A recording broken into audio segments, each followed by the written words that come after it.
వాళ్ళకి ఎంతో కొంత కొద్దిగా దాన్ని అహం అనేటటువంటిది కొద్దిగా ఉంటుంది. వీడు నాకన్నా అందులో వేదం చదువుకున్నటువంటి వాళ్ళకి అంటే అందరికన్నా బాగా ఎక్కువ చదువుకున్నాం కదా, ఇతను కొద్దిగా మనకన్నా తక్కువ చదువుకున్నవాడు, ఇతను ముందు అంటే మనం వాళ్ళకి రాని మంత్రాలు చెబుదాం, ఇప్పుడు నేను వేదం చదువుకున్నవాడిని అందరికీ బాగా తెలియాలి అని మామూలుగా ప్రవర్తిస్తూ ఉంటారు.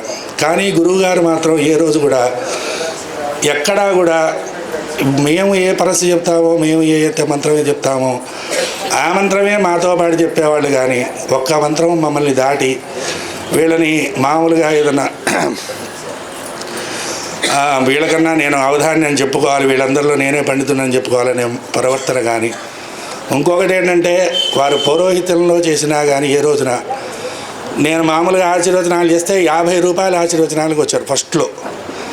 ఆ రోజు నుంచి ఈ రోజు వరకు కూడా మామూలుగా ఏదో ఒక సందర్భంలో ఎవరైనా దుర్గాప్రసాద్ ₹1 ఎక్కువ చెప్పబోయా మామూలుగా చెప్పు అని అంటారు. కానీ ఈ రోజు వరకు ఎక్కడా కూడా దుర్గాప్రసాద్ కొద్దిగా తిప్పించు, ఇది తక్కువ అవుతుందనే మాట ఇంతవరకు రాలేదు.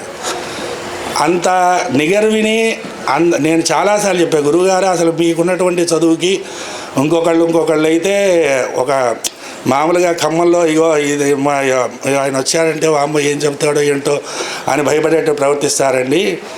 కానీ లక్ష్మీనారాయణ గారికి వచ్చారంటే మా స్నేహితులు లాంటి వాళ్ళు ఎవరో మాతో పాటు చదువుకున్న పిల్లగాడు వచ్చారా అన్నట్టుగా ఉంటుంది. కానీ భావన వామ్మ గురువుగారు వచ్చారు ఏం చదువుతారో ఏంటో మనం ఏం చెప్పలేం కానీ పరిస్థితి ఉంటుందండి అని అనేవాడిని. అలాగా నిగరువైనటువంటి గురువుగారికి ఈ రోజున ఈ కార్యక్రమం జరగటం, అందులో మేము పాల్గొనే అవకాశం పండుగ మాకు కల్పించడం అనేది చాలా సంతోషదాయకం.